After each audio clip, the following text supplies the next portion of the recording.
2746 سال قبل از میلاد مسیح، سرزمین مقدس. 12 قبیله از نوادگان ابراهیم بر سرزمینی حکومت میکنن که اون رو اسرائیل نامیدن. سرزمینی که خدا اون رو به ابراهیم وعده داد. پیمان ملتی بزرگ و پادشاهی کاهنان. 10 قبیله از 12 قبیله حاکم بر اسرائیل به طور یکباره از روی زمین ناپدید میشن. چه بلایی سر اونا میاد؟ آمریکا یا ایران؟ سرنوشت این قبایل رو به کجا میرسونه؟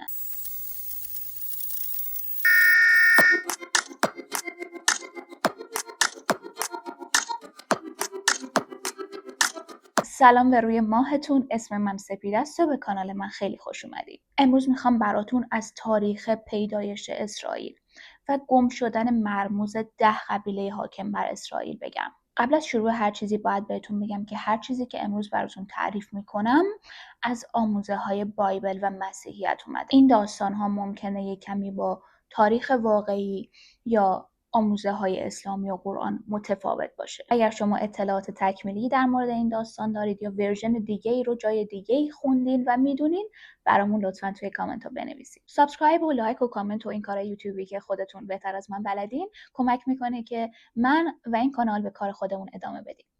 2100 سال قبل از میلاد مسیح، خدا بر پیرمردی 100 ساله نازل میشه. ابراهیم، از وطنت بیرون میاد.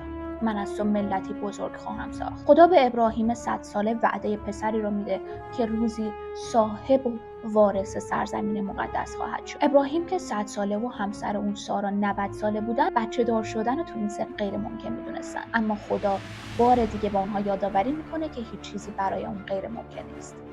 سارای 90 ساله پسری میزاد به اسم اسحاق، پسری که مقدر میشه تا مسئولیت پیامبری رو از پدر خودش ابراهیم به ارث ببره. اما فرمان بعدی که از سمت خدا نازل میشه آزمون واقعی ایمان ابراهیمه. خدا از ابراهیم میخواد تنها پسر خودش اسحاق رو به بالای کوهی ببره، اون رو سر ببره و قربانی کنه. ابراهیم دست و پای پسر خودش رو میبنده و به بالای کوه میبره.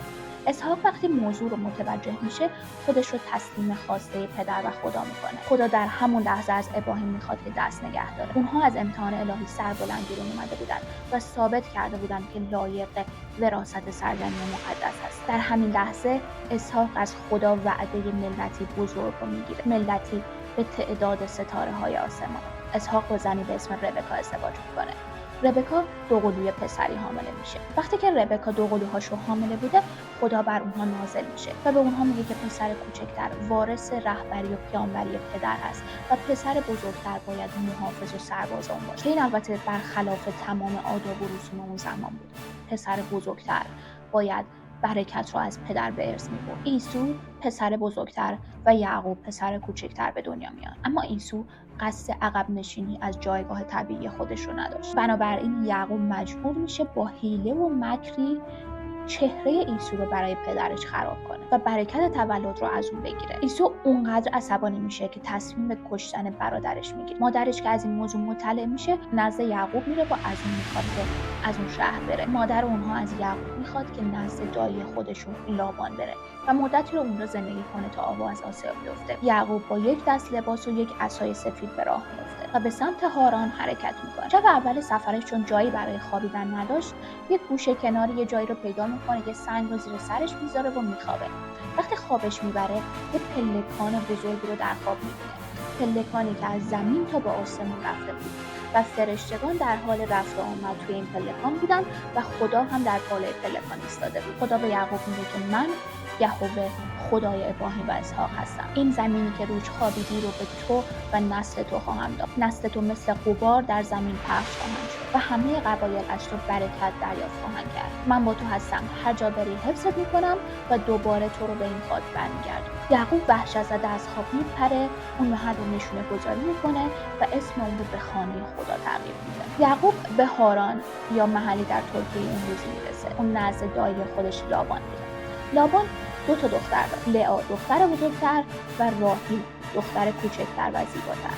یعقوب عاشق راحیل میشه و به لابان میگه که در ازای 7 سال کار مجانی اجازه عقد اون با راحیل رو بده. لابان قبول میکنه. بعد از 7 سال شب عروسی فرا میرسه، اما یعقوب فردا صبح که چشماش رو باز میکنه لئا رو کنار خودش میبینه. اون نزد لابان میره و شکایت میکنه، اما لابان بهش میگه که رسم ما اینطوریه، اول دختر بزرگتر باید ازدواج کنه. 1 هفته با لئا زندگی کن و هفته دیگه به ازای 7 سال کار مجانی دیگه من راحیل رو هم به عقدتو در میارم. یعقوب شرط رو قبول میکنه. اون با راحیل هم ازدواج میکنه و بعد از 14 سال کار مجانی دوباره نزد لابان میره و میگه حالا من میخوام که در ازای کارم مزد دریافت کنم و برای خودم ثروت جمع کنم. قرار بر این میشه که هر گوسفندی که لکه‌دار یا خالدار به دنیا میاد برای یعقوب باشه. یعقوب با دستکاری ژنتیکی که در حقیقت روش اون در بایبل اومده باعث میشه که بیشتر گوسفندها خالدار و لکه‌دار به دنیا بیان و این ثروت بزرگی رو برای یعقوب جمع میکنه. بعد از گذشت 20 سال حالا اون 4 همسر داره، لئا و راحیل و 2 کنیز این 2 خواهر. اون ثروت زیادی جمع کرده.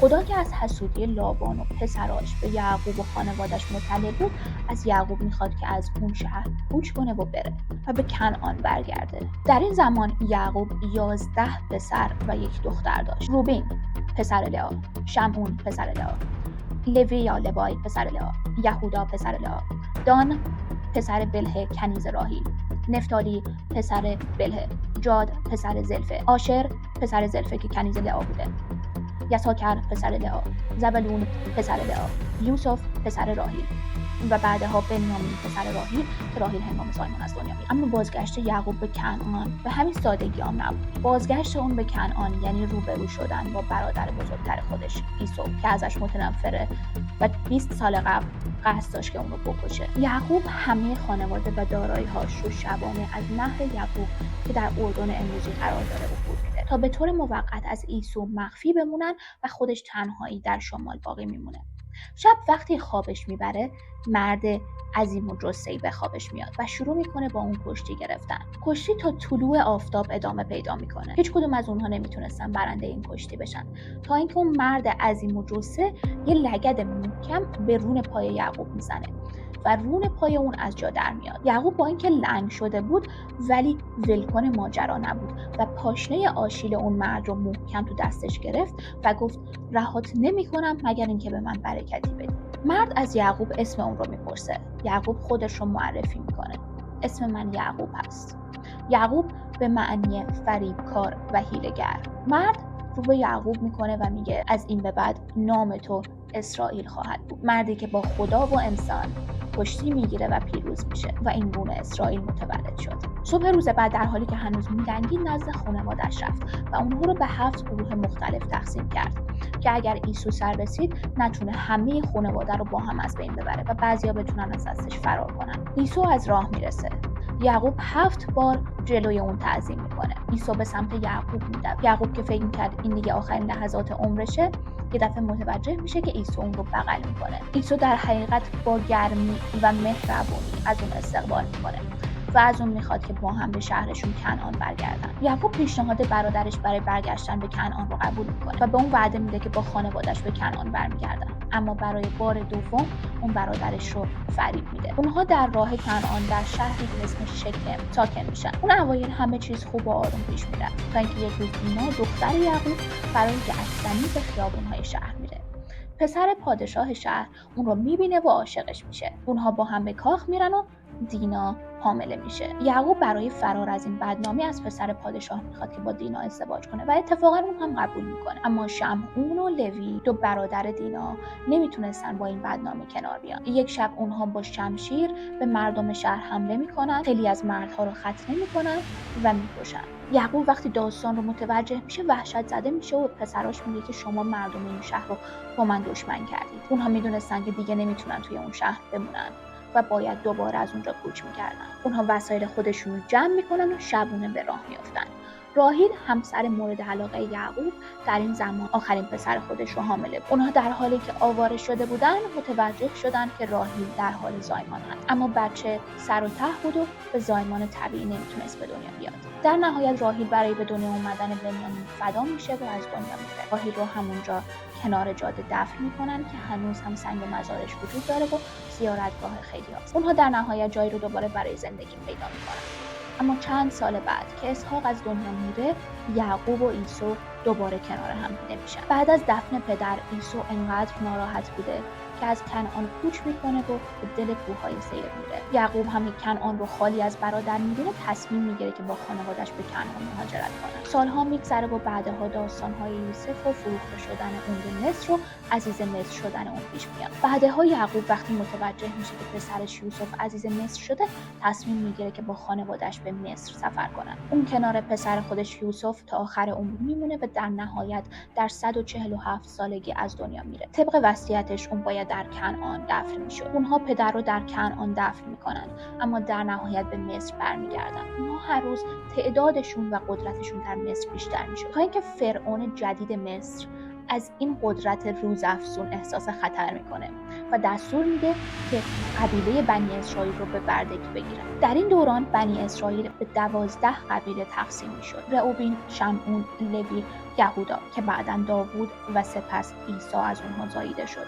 دان، نفتالی، گاد، اشیر، یساکار، زبلون، یوسف که بعدها تبدیل به افرام و منسی شدند و قبیله 12 بنیامین. بعد از حدود 400 سال بردگی در مصر، خدا به موسی دستور میده که بنی اسرائیل رو از مصر خارج کنه. اونها تصمیم میگیرن که به کنعان برگردن و سرزمین خودشون داشته باشن. اونها 40 سال در بیابونها سرگردان بودن تا اینکه با رهبری یوشع بن نون بالاخره به کنعان میرسن. هر یک از این 12 قبیله در منطقه ساکن میشن. 12 قبیله بنی اسرائیل 12 منطقه مختلف. بعد از حضرت داوود و حضرت سلیمان، اسرائیل به دو بخش تقسیم میشه: بخش شمالی و بخش جنوبی.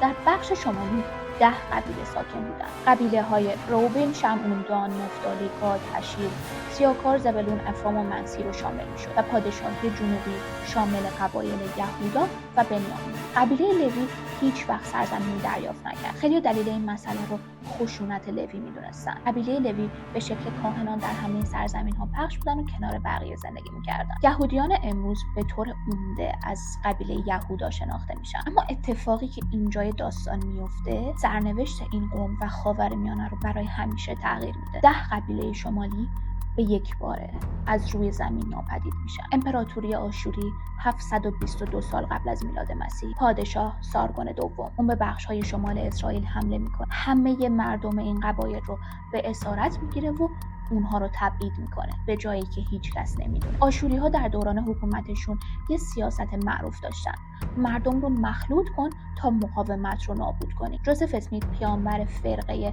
مورمن‌ها، معتقده که این 10 قبیله به ترتیبی راهی اقیانوس میشن و سر از آمریکا در میارن و تبدیل به بومیان آمریکا میشن، که البته تست های DNA هر گونه ارتباطی رو بین بومیان آمریکا و قوم‌های یهودی رو رد میکنه. اما طبق برخی از اسناد تاریخی و دینی مشخص شده که بخشی از این یهودیان به سرزمین‌های زاگرس ایران تبعید شدن. بعضیا معتقدند که رد پای نسل این قبایل گم شده رو میشه در سامری‌ها، فرس‌ها، پشتون‌ها، یهودیان ایران، مناسه‌ها و یهودیان اتیوپی پیدا کرد. اما در نهایت هیچ کس متوجه نشد که واقعاً چه بلایی سر این قبایل و خانواده‌های اونها اومد. بخش شمالی اسرائیل به یک باره از یهودیان پاک شد و اما چه بلایی سر 2 قبیله باقی مونده در جنوب اسرائیل اومد. 130 سال بعد از گم شدن 10 قبیله شمالی، اونها توسط بابلی ها مورد حمله قرار میگیرن، به اسارت گرفته میشن و به بابل فرستاده میشن. اما اونها تمام تلاششون رو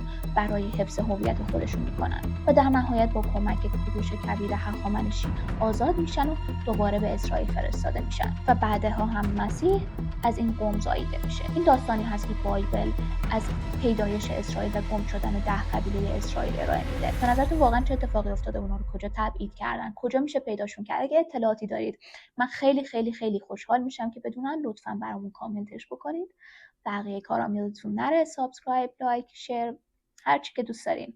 خیلی ممنون که امروز هم با من همراه بودید. It was so much fun.